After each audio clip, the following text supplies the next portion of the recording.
Hello everyone, स्वागत है आपका एक और नए सेशन के अंदर। तो बच्चों, चैप्टर नंबर 9 चल रहा है हमारा फाइनेंशियल मैनेजमेंट। एक इसकी वीडियो ऑलरेडी आ चुकी है, आई होप आपने इसको देख लिया होगा। उसके अंदर हमने बेसिक मीनिंग देखा था, इंट्रोडक्शन देखा था और फाइनेंशियल मैनेजमेंट की डेफिनेशन, उसका इंपॉर्टेंस देखी थी।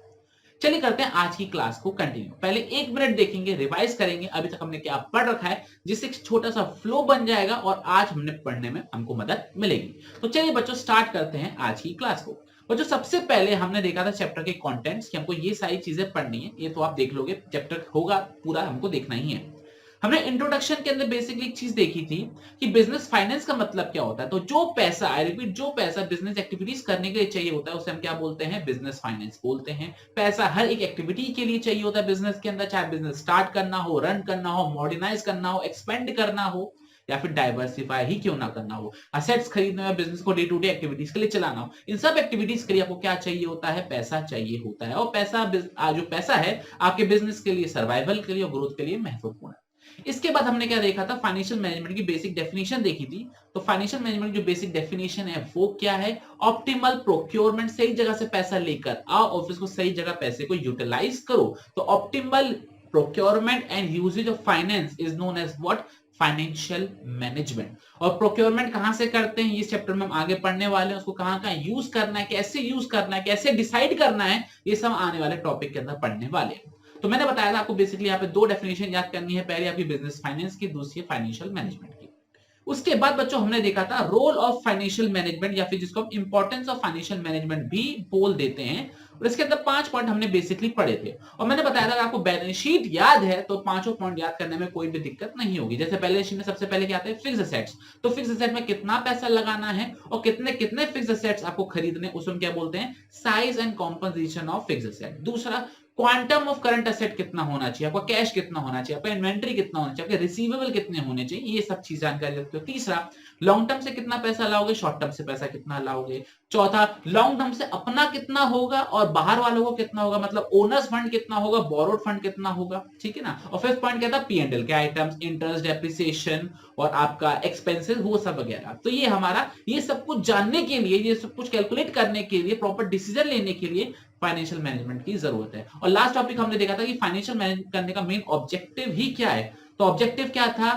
To maximise shareholders wealth. Shareholder की वेल्थ है उसको मैक्सिमाइज करना। ध्यान रखना, यहाँ पे प्रॉफिट की बात नहीं हो रही, यहाँ पर वेल्थ की बात हो रही है। और शेयर होल्डर्स की वेल्थ क्या होती है? उसके number of shares multiply by market price of particular share. क्या ये चीज क्लियर है? बहुत से। तो चलिए बच्चों, ये तो हो गया हमारा छोटा सा रिवीजन और हम करने वाले हैं आज की क्लास की शुरुआत। और आज की क्लास की शुरुआत में हम बेसिकली थर्ड टॉपिक देखने वाले हैं इस पर्टिकुलर चैप्टर का। और थर्ड टॉपिक क्या है? फाइनेंशियल डिसीजन, और वो भी कौन सा वाला? इन्वेस्टमेंट वाला। तो चलिए बच्चों, आते हैं उस पर्टिकुलर टॉपिक की तरफ। सबसे पहले हमको पढ़ना है कि फाइनेंशियल डिसीजन क्या होते हैं, फिर उसके अंदर हमको पढ़ना है कि हमारा इन्वेस्टमेंट डिसीजन क्या होता है।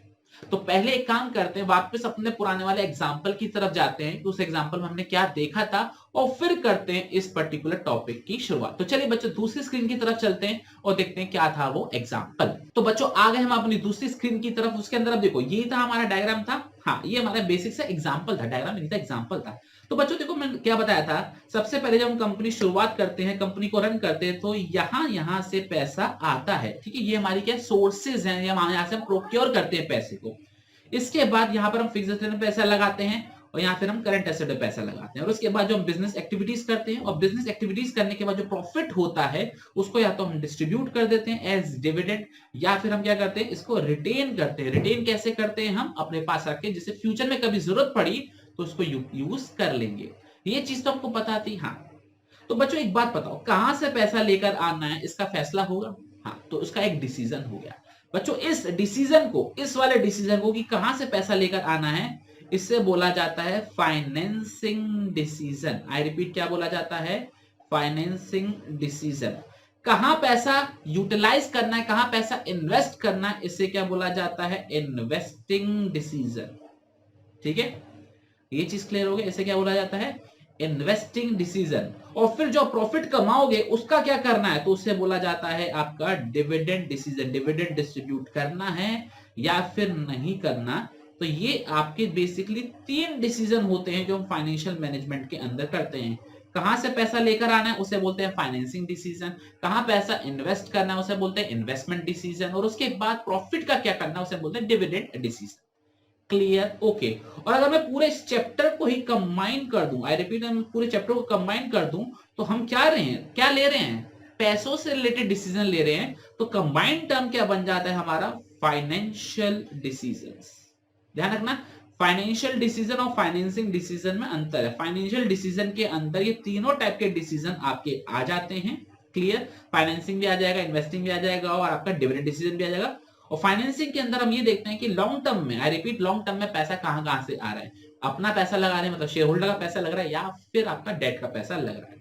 आई होप आपको बच्चों ये एग्जांपल क्लियर अच्छे से हो गया होगा, पक्का, ठीक है। तो चलिए बच्चों, अब हम, अच्छा एक चीज और, इन्वेस्टमेंट डिसीजन भी आपका ध्यान रखना दो तरीके के होते हैं, एक होता है आपका शॉर्ट टर्म और एक होता है आपका लॉन्ग टर्म। ध्यान रखना, दो डिसीजन ले रहे हैं यहाँ पे एक डिसीजन है कहां से पैसा लेकर आना है, यहाँ पर हम इन्वेस्टमेंट डिसीजन में ये डिसीजन ले रहे हैं फिक्स एसेट में कितना पैसा लगेगा और करंट एसेट में कितना पैसा लगेगा, और फिर हम यहाँ पे डिसीजन ले रहे हैं डिस्ट्रीब्यूट करना है कि नहीं करना है। Clear, okay.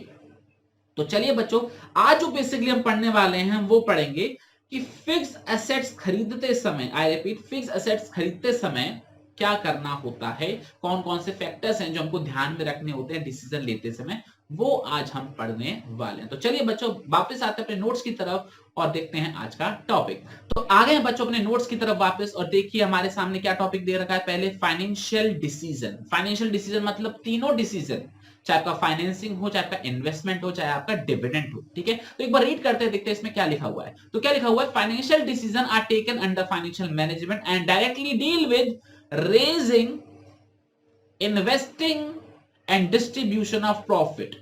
फिर से रिपीट करता हूं, क्या कौन कौन से डिसीजन लेना होता है कि आपको पैसा कहां से रेज करना है, कहां आपको इन्वेस्ट करना है, और प्रॉफिट को कैसे डिस्ट्रीब्यूट करना है, कहां डिस्ट्रीब्यूट करना है और कितना डिस्ट्रीब्यूट करना है। ये डिसीजन हम बेसिकली किसके अंदर लेते हैं, फाइनेंशियल मैनेजमेंट के अंदर लेते हैं। तो basically we have three types of decisions. पहला है आपका इन्वेस्टमेंट डिसीजन, दूसरा है आपका फाइनेंसिंग डिसीजन, तीसरा आपका डिविडेंड डिसीजन। आज के सेशन के अंदर हम इन्वेस्टमेंट डिसीजन को अच्छे से डिस्कस करने वाले, ठीक है, ओके। तो चलिए बच्चों, आ जाते हैं अपने इन्वेस्टमेंट डिसीजन के ऊपर। तो इन्वेस्टमेंट का मतलब क्या होता है बच्चों, आपको अलग अलग एसेट्स में पैसा लगाना है। आपको फिक्स एसेट्स में पैसा लगाना है, मतलब नॉन करंट एसेट में पैसा लगाना है, या फिर आपको करंट एसेट में पैसा लगाना है।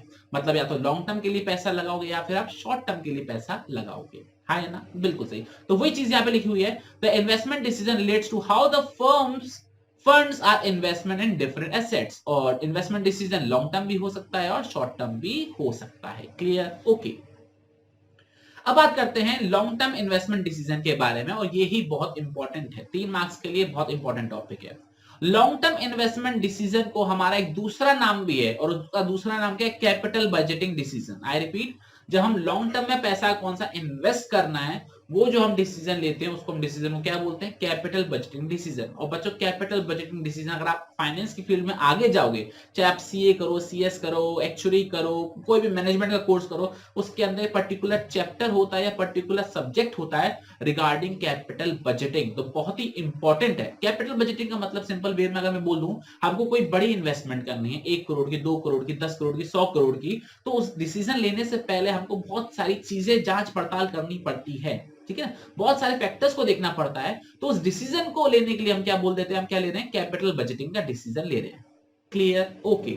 आगे दे रखा है, it involves committing the finance on a long term basis. Long term का मतलब बेसिकली हम बोलते हैं 1 साल से ज्यादा, लेकिन लॉन्ग टर्म का मतलब 3 साल, 5 साल, 10 साल या उससे भी ज्यादा हो सकता है। Clear, okay.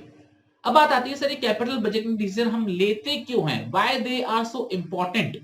I repeat, why they are so important, कि हमको इतनी मेहनत करनी पड़ी, इतना सोचना पड़ रहा है। तो बहुत बेसिक सी बात है, पहला, इस बहुत ज्यादा पैसा इन्वॉल्व होता है। ऑब्वियस बात है, 1 करोड़, 10 करोड़, 20 करोड़, 50 करोड़ लॉन्ग टर्म के लिए पैसा इन्वेस्ट कर रहे हो तो ऑब्वियस ज्यादा है। अगर हम तो 1 लाख रुपए भी खर्च करते हैं तो भी बहुत ज्यादा सोचते हैं। तो बिजनेसमैन जब करोड़ से इन्वेस्ट करते हैं तो कितना ज्यादा सोचते होंगे। तो पहला, इसके अंदर बहुत ज्यादा पैसा इन्वॉल्व होता है। दूसरा, इसके अंदर रिस्क होता है। रिस्क का मतलब होता है चलेगा कि नहीं चलेगा, कहीं गलत तो इन्वेस्टमेंट नहीं कर दी, वो सारी चीजें। तीसरा, irreversible except as huge cost. मतलब ये, अगर आपने एक बार डिसीजन ले लिया, अगर आपने एक बार पैसे इन्वेस्ट कर दिए तो वापस निकालना बड़ा मुश्किल हो जाता है, वापस पैसा निकाल नहीं पाते हो। अगर आप निकालोगे तो आपको काफी ज्यादा नुकसान हो जाएगा। ऐसा नहीं है कि आप दुकान से कोई सामान ले, मम्मी ने बोल दिया कि वापस करो तो वापस करो तो वापस हो जाएगा, ऐसा नहीं होता है। वहां पे बहुत ज्यादा पैसा इन्वॉल्व होता है और आपको अगर वापस से डिसीजन को रिवर्स करना होता है, बैक टू नॉर्मल आना होता है, तो काफी नुकसान हो जाता है। और फोर्थ पॉइंट जिसको मैं सबसे लास्ट में बता रहा हूं वो ये है कि आपकी अर्निंग कैपेसिटी पे इफेक्ट करता है। क्योंकि अगर आप मशीन में पैसा लगा रहे हो, नया बिजनेस ओपन कर रहे हो, तो आगे चल के आप कितना पैसा कमा पाओगे उस पर भी ये असर डालता है। तो that's why taking this decision analytically it's very important. I hope बच्चों आपको ये पॉइंट अच्छे से क्लियर हो गया होगा। तो ये तो बात रही लॉन्ग टर्म की, बात करते हैं शॉर्ट टर्म की। ठीक है, शॉर्ट टर्म डिसीजन को हम और क्या बोलते हैं? शॉर्ट टर्म डिसीजन को हम वर्किंग कैपिटल डिसीजंस भी बोलते हैं। वर्किंग कैपिटल का मतलब ये होता है वो पैसा जो बिजनेस के डे टू डे एक्टिविटीज को रन करने के लिए चाहिए होता है, उसको हम क्या बोलते हैं? वर्किंग कैपिटल बोलते हैं। जैसे कि आपको रॉ मटेरियल खरीदना है, आपको सैलरी पे करनी है, आपको रेंट पे करना है, आपको इलेक्ट्रिसिटी का खर्चा पे करना है, ठीक है ना, क्रेडिटर्स को पेमेंट करना है, डेटर से पैसा आना, इस चीज को बोला जाता है वर्किंग कैपिटल, जो डे टू डे ऑपरेशंस करने के लिए चाहिए होता है। क्लियर? तो वही चीज लिखी हुई है कि कितना आपने पैसा अपने पास कैश रखा हुआ है, कितना पैसा आपके पास एज अ स्टॉक पड़ा हुआ है, इन्वेंटरी, या फिर कितना पैसा आपका आने वाला है। ठीक है, ये आपका जो डिसीजन है आपकी डे टू डे वर्किंग को इफेक्ट करता है। क्लियर?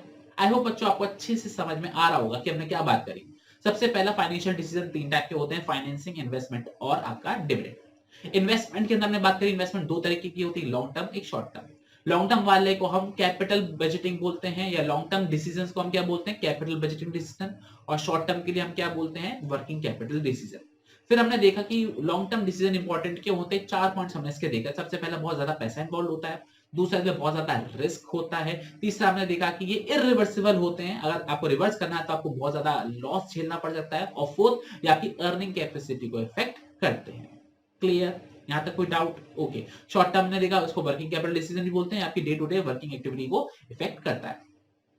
अब जो बच्चों हम पढ़ने वाले हैं वो क्या है? Factors affecting capital budgeting decision. Factors affecting capital budgeting decision मतलब ये, आपको लॉन्ग टर्म में पैसा इन्वेस्ट करना है। आई रिपीट, आपको लॉन्ग टर्म में कुछ इन्वेस्टमेंट करनी है, बड़ी इन्वेस्टमेंट करनी है, तो वो डिसीजन लेते समय आपको कौन कौन सी बातें ध्यान में रखनी चाहिए, या कौन कौन सी ऐसी बातें हैं जो आपका डिसीजन इन्फ्लुएंस कर सकती हैं, उनके बारे में हमको पढ़ना है। मतलब मैं आपको बात, यहां पर हम कौन सा पॉइंट पढ़ने वाले हैं? लॉन्ग टर्म इन्वेस्टमेंट के बारे में। ठीक है ना, शॉर्ट टर्म वाला भी पढ़ेंगे, लेकिन टॉपिक थोड़ा एंड में पढ़ेंगे। लास्ट क्लास होगी इस पर्टिकुलर चैप्टर की जिसमें हम शॉर्ट टर्म का देखेंगे। अभी हम कौन सा देखने वाले हैं? लॉन्ग टर्म का देखने वाले हैं, या फिर आप कैपिटल बजटिंग देखने वाले हैं। तो कैपिटल बजटिंग डिसीजन का मतलब, सिंपल मीनिंग आपको मैंने आपको एक बार फिर से रिवाइज करा देता हूं कि जो लॉन्ग टर्म में पैसा इन्वेस्ट करना है, तो हमको कौन से फैक्टर्स पढ़ने हैं? वो फैक्टर्स जो आपके लॉन्ग टर्म डिसीजन को इफेक्ट करते हैं। ठीक है, क्लियर? करना है कि नहीं करना है, करना है तो कितना करना है, ये पढ़ने वाले हैं। तो पहला पॉइंट बच्चों आपको क्या दे रखा है? That is cash flow of the project. तो जब भी आप कोई भी बड़ा इन्वेस्टमेंट करते हो तो ऑब्वियस सी बात है कुछ कैश फ्लो होगा। कैश फ्लो का मतलब होता है इनफ्लो भी और आउटफ्लो भी। ठीक है ना, फ्लो बोला मैंने, तो कुछ पैसा आएगा भी और कुछ पैसा जाएगा भी। तो आप जब के सामने मल्टीपल प्रोजेक्ट्स होते हैं तो आप ये चीज गौर करते हो कितना कैश किस किस में जाएगा और कितना कैश किस किस में से आएगा, प्लस उसकी टाइमिंग भी देखते हो, अभी पैसा जा रहा है तो अभी ही पैसा आएगा या फिर बाद में आएगा। जैसे फॉर एग्जांपल मान के चलें आप एक सोसाइटी बना रहे हो, आपका कंस्ट्रक्शन का बिजनेस सोसाइटी बना रहे हो, तो पैसा अभी आपका जाएगा लेकिन लौटेगा कब? 3 साल बाद, 4 साल बाद, 5 साल बाद। तो ये एक फैक्टर कंसिडर किया जाएगा। अगर आप लेकिन आप मान के चलो शॉर्ट टर्म बिजनेस कर रहे हो, फ्लैट खरीद के बेच रहे हो, तो इसमें क्या है? पैसा जाएगा और जल्दी आएगा। तो you will consider the cash flows, you will consider the cash inflow as well as the cash outflow. तो वो ध्यान में रखते हुए आप अपना फैसला लोगे, और ये आपकी प्रेफरेंस रहेगी कि आपको कौन से बिजनेस में पैसा इन्वेस्ट करना है। क्योंकि ऑब्वियस ही बात है, क्योंकि लॉन्ग टर्म के अंदर पैसा बहुत ज्यादा ब्लॉक हो जाता है, तो आप अपनी कैपेसिटी के अकॉर्डिंग ही डिसीजन लो। तो चलिए बच्चों एक बार रीड कर लेते हैं इस पर्टिकुलर पॉइंट को। क्या दे रखा है? When company takes an investment decision involving huge amount, it expects to generate some cash flow over a period. Obvious सी बात है, जब आप पैसा इतना बड़ा डिसीजन लेने वाले तो कुछ कैश फ्लो तो होगा। कैश फ्लो क्या हो सकता है? यहाँ तो पैसा आएगा या पैसा जाएगा। जितना भी टाइम होता है आपका बिजनेस का, इन्वेस्टमेंट का, उसमें कुछ ऐसा आएगा कुछ पैसा जाएगा। तो आपको इन कैश फ्लो को अच्छे से एनालाइज करना पड़ेगा, कितना पैसा आएगा कितना पैसा जाएगा, कि आप उस पीरियड को झेल पाओगे अच्छे से। तो ये डिसीजन लेते समय आपको ध्यान रखना है। कैपिटल बजटिंग डिसीजन लेते समय आपको कैश उसका ध्यान रखना है, कितना पैसा आ रहा है, कितना पैसा जा रहा है। क्लियर, अच्छे से, ओके। सेकंड पॉइंट क्या दे रखा है बच्चों, रीड करेंगे।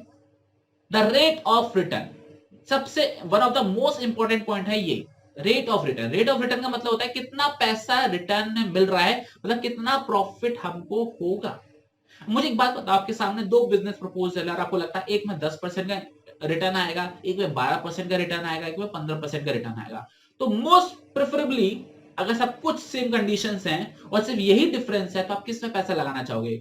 जिससे 10% मिलने वाला है, जिससे 12% मिलने वाला है, जिससे 15% मिलने वाला है, जिससे 15% मिलने वाला है। तो रेट ऑफ रिटर्न का मतलब होता है कि आप उस प्रोजेक्ट से, उस इन्वेस्टमेंट से कितना पैसा रिटर्न में आएगा आपको एक्स्ट्रा, जितना आपको पैसा इन्वेस्टमेंट में से एक्स्ट्रा पैसा आएगा, ऐसे प्रॉफिट आएगा या रिवॉर्ड आएगा, जैसे भी आप कह सकते हो, उसको भी आप ध्यान में रखते हो। जैसे कि आप एक ट्रेडिंग बिजनेस पैसा लगा रहे हो, आप एक मैन्युफैक्चरिंग बिजनेस में पैसा लगा रहे हो, आप देखते हो किस में रिटर्न ज्यादा मिलने वाला है, तो फिर आप उसमें पैसा लगाओगे। क्लियर, एक बार रीड कर लेते हैं। द मोस्ट इंपॉर्टेंट क्राइटेरिया है, और आपको क्या दे रखा है, these calculations are based on expected returns from each proposal and the assessment of risk involved। आपके सामने जितने प्रपोजल हैं, जितने भी ऑप्शंस हैं, आप सबका एक्सपेक्टेड रिटर्न निकालते हो, आप देखते हो उसमें किस में कितना कितना रिस्क है, उस हिसाब से आप डिसीजन लेते हो। और एग्जांपल क्या दे रखा है, अगर आपके सामने दो प्रोजेक्ट है, प्रोजेक्ट ए और प्रोजेक्ट बी, ठीक है, प्रोजेक्ट ए में आपको 10% मिल रहा है, प्रोजेक्ट बी में आपको 12% मिल रहा है, तो किस पे लगाओगे? ऑब्वियस सी बात है, बी पर लगाओगे। अगर बाकी सारी चीजें नॉर्मल हैं तो आप बी पर पैसा लगाओगे। क्या आपको ये चीज क्लियर है? ओके। और बच्चों लास्ट और थर्ड पॉइंट क्या दे रखा है, इन्वेस्टमेंट क्राइटेरिया इन्वॉल्व।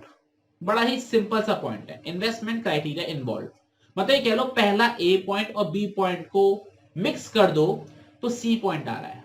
ठीक है, क्या है इन्वेस्टमेंट क्राइटेरिया, मतलब ये एक एग्जांपल के तौर पे देता हूं। आपने बच्चों शादी ब्याह के रिश्तों के बारे में तो अच्छे से सुना होगा, या फिर किसी ना किसी की शादी तो देखी होगी अपने घर परिवार के अंदर। तो जब भी कोई लड़के वाले लड़की को देखते हैं या लड़की वाले लड़कों को देखते हैं, तो क्या देखते हैं? परिवार कैसा है, लड़का कैसा है, लड़की कैसी है, कोई गंदे शौक तो नहीं है, बिजनेस है, इनकम कितनी है, नौकरी है तो कौन सी नौकरी है, प्राइवेट है, सरकारी है, ठीक है ना, घर अपना है कि नहीं, गाड़ी अपनी है कि नहीं। तो आप बहुत सारे फैक्टर्स कंसिडर करते हो, फिर जाकर आप बातचीत करते हो, देखते हो कि हाँ भाई लड़का बात करने में कैसा है, ठीक है, रूट तो नहीं है, नॉर्मल है, समझ में आ रहा है, सोच मिल रही कि नहीं मिल रही, अंडरस्टैंडिंग बन रही नहीं बन रही। तो ये सारे फैक्टर्स कंसिडर करते हो, तब जाकर आप किसी कंक्लूजन पर आते हो शादी करनी है कि नहीं करनी है। वैसा ही इन्वेस्टमेंट के अंदर भी है, आप देखते हो कितना पैसा इन्वॉल्व होना है, उधार पर लेकर आना है तो कहां से पैसा सस्ता मिलेगा, इंटरेस्ट किस पे जाएगा, ठीक है, प्रॉफिट कितना मिलने वाला है, ठीक है, और आपका कितने टाइम तक आपका ये प्रोजेक्ट चलने वाला है। तो बहुत सारे फैक्टर्स को कंसिडर करते हो, तब जाकर एक डिसीजन लेते हो, है ना। तो वही चीज इसके अंदर यहां पर लिखी हुई है, रीड कर लेते हैं। क्या लिखा हुआ है, the decision to invest in a particular project involves number of calculations. बहुत सारी कैलकुलेशन करी जाती है, जैसे कि कितना पैसा इन्वेस्ट करना है, इंटरेस्ट कितना होगा, पैसा कितना आने वाला, कैश फ्लो का रिटर्न कितना होगा, ये सारी चीजें कंसिडर करते हो। ठीक है, ये चीज क्लियर हो गया। और उन्होंने लास्ट में क्या दे रखा है कि बहुत सारी टेक्निक्स हैं, बहुत सारे तरीके हैं ये कैपिटल बजटिंग डिसीजन लेने के लिए। ऑब्वियसली बात है, इसको आप फर्दर क्लासेस पढ़ोगे, 12th क्लास में इतना नहीं है, बट आपको इतना ब्रॉड व्यू आपको मैंने बता दिया कि आप क्या क्या चीजें कंसिडर करते हो, कितना पैसा इन्वॉल्व होना है, कितना इंटरेस्ट रेट है, कितना कैश फ्लो होगा, लाइफ टाइम क्या है प्रोजेक्ट की, और रेट ऑफ रिटर्न कितना होगा। तो ये सारी चीजें कंसिडर करी जाती हैं while investing in a business. It's just like कि आपको लड़का देखना है शादी के लिए या फिर लड़की देखनी है शादी के लिए। ठीक है, ओके, क्लियर। तो बच्चों ये थी आज की क्लास, जिसके अंदर हमने बेसिकली क्या देखा, इन्वेस्टमेंट डिसीजंस के बारे में देखा, और इन्वेस्टमेंट के अंदर जो हमने मोस्ट स्पेसिफिकली हमने लॉन्ग टर्म डिसीजन या फिर कैपिटल बजटिंग डिसीजंस के बारे में देखा। आई होप बच्चों आपको ये चैप्टर अच्छे से समझ में आ रहा है और आपको ये क्लास भी अच्छे से समझ में आ रही है। अगर आपको कोई भी दिक्कत हो, आप कमेंट सेक्शन में आप पूछ सकते हैं। आप चाहें तो हमको सोशल मीडिया पर भी फॉलो कर सकते हैं, इसी नाम से हमारे सोशल मीडिया हैंडल्स है, हेडमास्टर सक्षम करत्याल, और मेरा एक पर्सनल अकाउंट है सक्षम करत्याल के नाम से इंस्टाग्राम पर, आप उसको वहां पर भी फॉलो कर सकते हैं। तो चलिए बच्चों, आपसे मुलाकात करेंगे अगले सेशन के अंदर। टिल देन अपना बहुत बहुत ख्याल रखना और पढ़ते रहना। जय हिंद, जय भारत, बाय बाय।